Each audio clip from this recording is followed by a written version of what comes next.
Hi, good evening friends. இன்றைக்கி English லெசனில் நம்ம என்ன பார்க்க போகிறோம்னா, ரெண்டு ஃப்ரேசஸ். அந்த ரெண்டு ஃப்ரேசஸ் ஒன் பை ஒன்னாக பார்ப்போம். பிரேக் அ லெக். பிரேக் அ லெக் அப்படின்னா என்ன அர்த்தம்? ஒரு காலை உடைச்சிக்கோ அப்படிங்கிற மாதிரியான அர்த்தம். ஒரு காலை உடை, பிரேக் அ லெக்.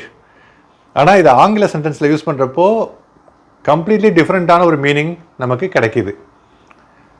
இதுக்கு பிரேக் எ லெக்குங்கிறதுக்கு என்ன அர்த்தம்னு பார்த்தோம்னா, ஒரு ஆளை நம்ம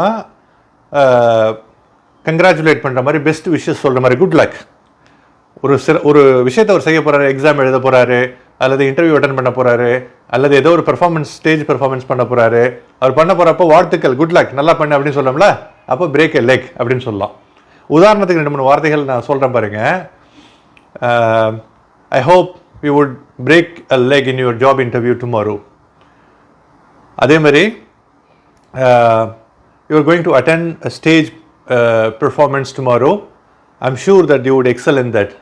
break a leg in that event. என்னடா இது, ஒரு ஈவெண்ட்டுக்கு போய் என் காலை உடச்சிக்க சொல்கிறாங்க, ஒரு இன்டர்வியூக்கு போய் என் காலை உடச்சிக்க சொல்கிறாங்க அப்படிங்கிற அர்த்தம் கிடையாதுங்க இதுக்கு. அந்த இடத்துக்கு இன்டர்வியூக்கு போகிற, சூப்பராக பெர்ஃபார்ம் பண்ண, குட் லக், வாழ்த்துக்கள்.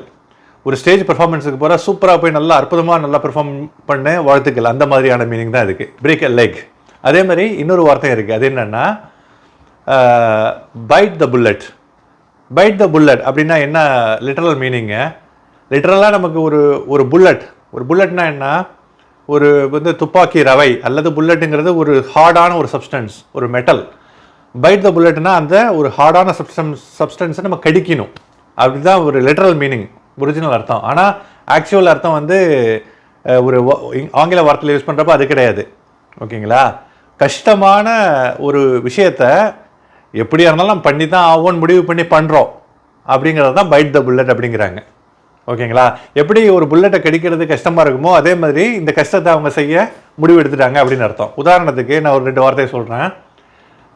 த retired couple decided to bite the bullet and to sell their home to move to the retirement community. என்ன அர்த்தம்? அவங்க ஓய்வூதியம் பெற்ற, அதாவது ரிட்டையர் ஆன அந்த ஒரு தம்பதியினர் அவங்க வீட்டை விற்கணுமான்னு யோசித்து கடைசியில் வீட்டை விற்க முடிவு பண்ணிட்டாங்க. வீட்டை விற்கிறது யாருக்குமே விருப்பமானது இல்லை. பட் இருந்தாலும் அந்த கஷ்டத்தை செய்ய துணிஞ்சிட்டாங்க. They decided to bite the bullet. ஏன்னா வேறு வழி இல்லை, நம்ம அந்த பணத்தை வச்சு வேறு ஏதாவது செஞ்சுட்டு நம்ம ஒரு ஓய்வூதிய விடுதிக்கு அல்லது அந்த ஹாஸ்டலுக்கு போகலாம் அப்படின்னு முடிவு பண்ணிட்டாங்க. அப்படிங்கிற அர்த்தம் துணிக்கிற மாதிரியான விஷயம் இது. Thank you guys for watching. Have a good day ahead.